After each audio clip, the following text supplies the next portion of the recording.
السلام عليكم ورحمة الله وبركاته. أهلا وسهلا بيكم في قناتنا أكلاتنا اليومية.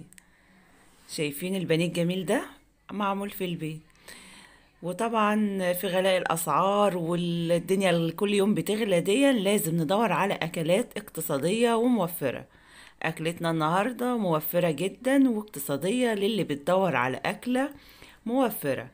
تعالي معانا ونشوف احنا عملنا ايه البانيه الجميل ده ازاي وطريقته ازاي. شايفين الجمال؟ وكله فراخ، تحسي ان هو كله جواه فراخ، ما تحسيش ان هو عليه اي خلطات ولا اي حاجة. شايفينه ابيض من جوه وجميل ازاي؟ بسم الله ما شاء الله. طريقة جميلة واقتصادية وموفرة. شايفين الكمية دي كلها اللي قدامكم على الترابيزة دي؟ شايفين الكمية دي كلها معمولة بنص فرخة بس. شايفين الكمية ما شاء الله؟ شايفين شكله عامل ازاي؟ زي اللي بيجي في العلب واللي بنشتريه العلبة بقد كده، معمول في البيت والله. شايفين شكله وجماله؟ وابيض من جوه، تحس ان هو كله فراخ معلهوش اي خلطات ولا اي حاجة. شايفين؟ تعالوا بينا بقى نشوف الفيديو بتاعنا معمول ازاي. بس قبل ما ندخل الفيديو سمي الله ونصلي على الرسول. اللهم صل وسلم وبارك على سيدنا محمد وعلى آله وصحبه أجمعين. دي بقى كل الطلبات بتاعتنا، مش هنعوز اكتر من كده. ده نص فرخة بالشكل ده كده، خليته من العظم بالشكل ده. دي نص فرخة اهو بالشكل ده. شايفين؟ وده ربع كيلو من الفيجيتار، بيجي من عند العطار بالشكل ده كده. بتقولوا له عايزة ربع كيلو فيجيتار، بيجي سايب كده بالشكل ده. ودي مرقة دجاج، ودي معلقة من اللبن البودر ومعلقة من البيكنج باودر. وده الكريسبي بتاع البانيه، بتجيبيه بردك من عند العطار. دول ربع كيلو بردك، بتقولي له انا عايزة كريسبي بتاع البانيه، بيجي بالشكل ده. شايفين الشكل بتاعه ده كده؟ دي كل المقادير بتاعتنا، وده كل اللي احنا عايزينه في الوصفة بتاعتنا النهاردة. رحت بقى ايه، ضربت الفراخ بتاعتنا بالشكل ده كده، وضربت الكريسبي بتاع البانيه عشان كانت حبايته كبيرة ما نعرفش ناكله، فضربته نعمته ايه حاجة بسيطة. ودي مرقة الدجاج البودر، باخد منها معلقتين وبحطهم على الكريسبي بالشكل ده كده. وباخد منه معلقتين من مرقة الدجاج على الفراخ بتاعتنا، ومعلقة اللبن البودر بالشكل ده كده. انا ما حطيتش اي مواد تانية ولا بهارات ولا توابل عشان احتفظ بطعم الفراخ موجودة، ومكتفية بس بالطعم مرقة الدجاج، الملح اللي موجود فيها والبهارات اللي بتبقى فيها. وفي الفيجيتار برضو بيبقى متبهر وفي الملح والبهارات بتاعته بالشكل ده كده. وببدأ اعجنها خالص لما ادمج كل المكونات مع بعضها بالشكل ده كده. هنلاقي معانا العجينة ما مسكتش على طول كده، هنلاقيها جامدة شوية. بحط لها حوالي 3 4 معالق من المية عشان تنعمها معانا وتتمسك مع بعضها بالشكل ده كده. ممكن المقادير بتاعتك تظبط، تبقى مثلا مش عايزة مية، يعني مش لازم ضروري المية. ممكن تكون فرختك فيها مية شوية، ممكن تكون فرختك أكبر من الفرخة بتاعتي. انا دي كده حسيت ان هي يابسه كده، حطيت حوالي 4 معالق من الميه، نعمت معايا وتماسكت بقت بالشكل الجميل ده. شايفين؟ لازم نعجنها كويس عشان المكونات تندمج مع بعضها كويس وتعمل لنا عجينه متماسكه طريه وناعمه بالشكل ده كده.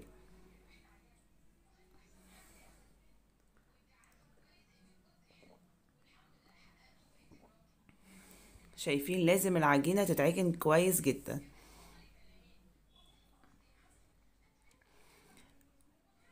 بشوفها كده بقت معانا جميله ازاي وطريه، بتتشكل معايا بسهولة ازاي. خلاص كده تمام. بلمها بقى كده واسيبها حوالي 10 دقايق كده مع بعضها شوية على ما احضر المكونات بتاعتنا. 10 دقايق بس. حضرت بقى هنا طبق من المية، وده الكريسبي بتاعنا، وده العجينة بتاعتنا بعد ما ريحت 10 دقايق. وابدأ اشكلها بقى دلوقتي شكل البانيه اللي بنشتريه بالظبط. ببل ايديا ميه كده بالشكل ده، وابدا ان انا اعملها في ايدي كده شويه عشان تتماسك مع بعضها، وابدا ان انا اشكلها. شايفين كده بالشكل ده، باخدها كده بدوران زي الشكل بتاع البانيه اللي بنشتريه بالظبط، واحاول انعمها بنقطه ميه كده، ابل ايدي بالميه وايه انعمها كده تبقى ناعمه. شايفين تاخد الشكل بتاع البانيه اللي بنشتريه بالظبط. بسم الله ما شاء الله بقى بالشكل ده. شايفين نفس الشكل بالظبط اهو اللي احنا بنشتريه. والقطعة قد ايه ما شاء الله عليه. بحطه بقى كده في المية وارجع احطه في البقسماط. طبعا برضو الكريسبي بتاعنا دون متبهر، وحاطه له مرقة دجاج. المرقة الدجاج بتاعتنا فيها البهارات بتاعتها وفيها الملح بالشكل ده كده. شايفين شكل البانيه بالظبط اهو. بسم الله ما شاء الله.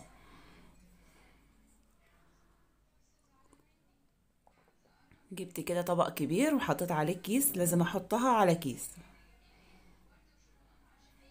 شايفين ببل ايدي من المية، وابدا ان انا ادمجها الاول في بعضها في ايديا بالشكل ده كده عشان تتماسك كويس، وابدا ان انا ابططها بقى واديها الشكل بتاع البانيه بالظبط.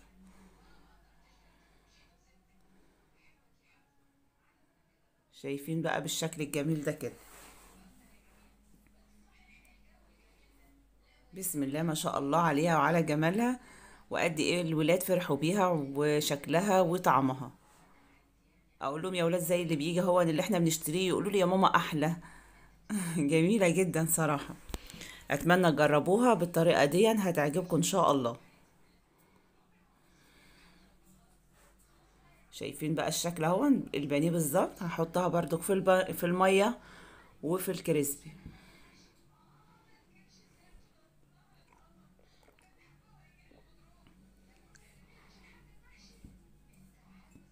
اضغط عليها كده كويس عشان يتماسكوا كده مع بعض، وتثبت على سطح البانيهاية كده بالشكل ده.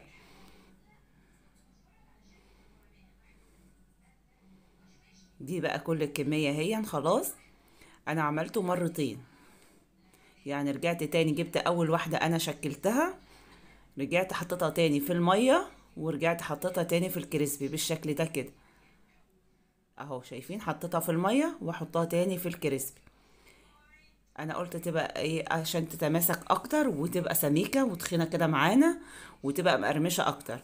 اللي مش عايز يحط الخطوة دي عادي برضو، نكتفي بمرة واحدة ماشي، بس هي مرتين كده تحفة جميلة جدا بالشكل ده كده. اسيبها برضو كده، ادخلها التلاجة ترتاح وتتماسك مع بعضها. شايفين الكمية؟ بسم الله ما شاء الله. دي بصدر فرخة واحد يا جماعة. شايفين الكمية؟ نروح بقى كده على البوتاجاز بعد ما حطيتها في التلاجة، اتمسكت كده حوالي نص ساعة. وطبعا بقيت اللي موجود ده يعني انا هعمل على القد بس، وبقيته بحطه في الفريزر وبطلع على قد الطلب. جميل جدا وموفر، وفي اي وقت ولادك جعانين سندوتش يا ماما يبقى تطلعي على طول وتعملي. شايفين بسم الله ما شاء الله.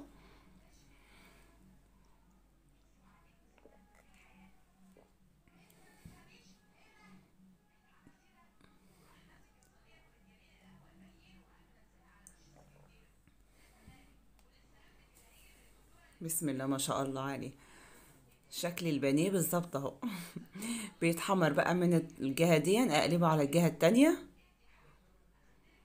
بنوطي النار في الاول، بعد كده بنعليها.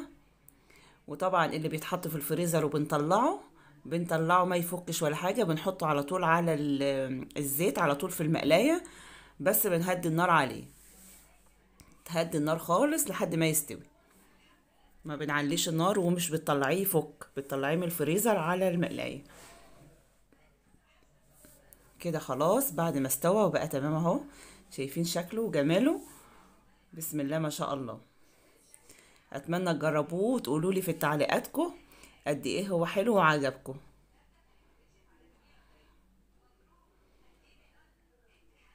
ولو لسه وصلت معايا لحد دلوقتي ولسه ما عملتيش لايك، انزلي اعملي لايك وتعالي شوفي الجمال ده.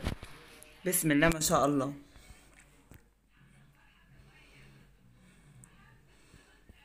البانيه زي اللي احنا بنشتريه، معمول في البيت والله. يعني اللي يشوفه يقول مش معمول في البيت. بسم الله ما شاء الله على الجمال. حاجة كده اقتصادية وموفرة جدا جدا. هوريهولكوا بقى من جوه تشوفوا الجمال بتاعه. شايفين القطع قد ايه؟ بسم الله ما شاء الله. يعني انت لو عايزة مثلا تصغري القطع عن كده كمان ممكن يزود معاكي عدد اكتر. شايفين من جوه عامل ازاي؟ تحس ان هو كله فراخ من جوه، بيضة وجميل.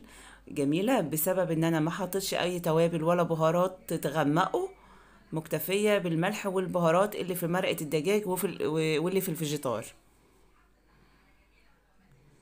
بسم الله ما شاء الله، جميل جدا جدا يا جماعة. اتمنى تجربوه بالشكل دون والطريقة بتاعتي الجميلة دي. الكمية ما شاء الله عليها.